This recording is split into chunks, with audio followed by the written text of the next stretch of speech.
নমস্কার, শুভ সন্ধ্যা। নিউজ ভ্যানগার্ডের পর্দায় সকলকে স্বাগত। সঙ্গে রয়েছে শতাব্দী। এই মুহূর্তের গুরুত্বপূর্ণ খবরগুলোর দিকে নজর রাখতে হচ্ছে জম্মু কাশ্মীরের দিকে, কারণ মেঘভাঙা বৃষ্টি পুঞ্চ এবং রাজৌরি জেলাতে, যার কারণে আকস্মিকভাবে বন্যা তৈরি হয়েছে।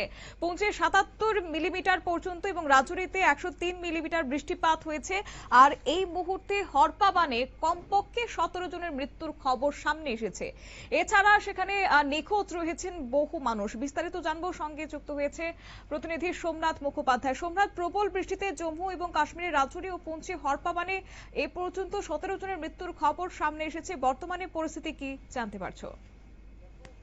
এবার সকালে কিন্তু এই মেঘভাঙা বৃষ্টিতে কমপক্ষে 17 জনের মৃত্যু কিন্তু এখন সামনে এসছে, মৃত্যুর কথা। পাশাপাশি প্রচুর মানুষ নিখোঁজ।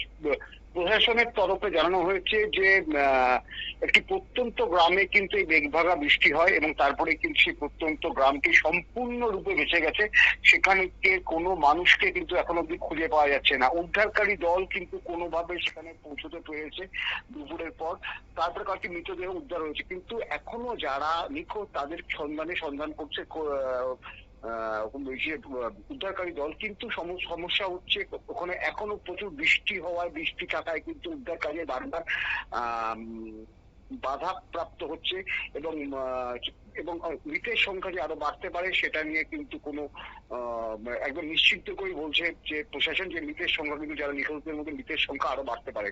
সবচেয়ে বড় বিষয় হলো যে শনিবারই কেন্দ্রীয় মৌসুম ভবন থেকে একটি পূর্বাভাস জারি করা হয়েছিল কাশ্মীরে মেঘভাঙা বৃষ্টি হতে পারে। তারপরে শনিবার রাতেই কিন্তু তড়িঘড়ি অমরনাথ যাত্রা এবং বৈষ্ণবদেবী যাত্রা কিন্তু বন্ধ করে দেওয়া হয়। তাদেরকে ফিরিয়ে আনা হচ্ছে। কাজ শুরু হয় রবিবার সকাল থেকে। রোববার সকালেই কিন্তু এই মেঘভাঙা বৃষ্টি হয়ে গেল এবং এক কথায় গোটা দেশ কিন্তু বিপর্যস্ত এই মেঘভাঙা বৃষ্টি এবং ধসের কারণে। আমরা যদি এই মুহূর্তে আরেকটি খবর আমরা যদি অন্যদিকে রাখি, আমরা যদি উত্তর পূর্ব ভারতে রাখি, তাহলে সেখানকার নাগাল্যান্ডেও কিন্তু মেঘভাঙা বৃষ্টি এবং সাথে ভূমিধস, পাহাড়ে ভূমিধসের পরে সেখানে কিন্তু 4 জনের মৃত্যু হয়েছে। নাগাল্যান্ডের মন জেলায় বলা যেতে পারে সারা দেশের উত্তরাঞ্চলেই কিন্তু এখন রীতিমতো মেঘভাঙা বৃষ্টি, অতি থেকে অতি ভারী বৃষ্টিপাত সঙ্গে কিন্তু এই ধসের ঘটনায় প্রচুর লোক কিন্তু প্রাণ হারাচ্ছে। শতাব্দী, ধন্যবাদ।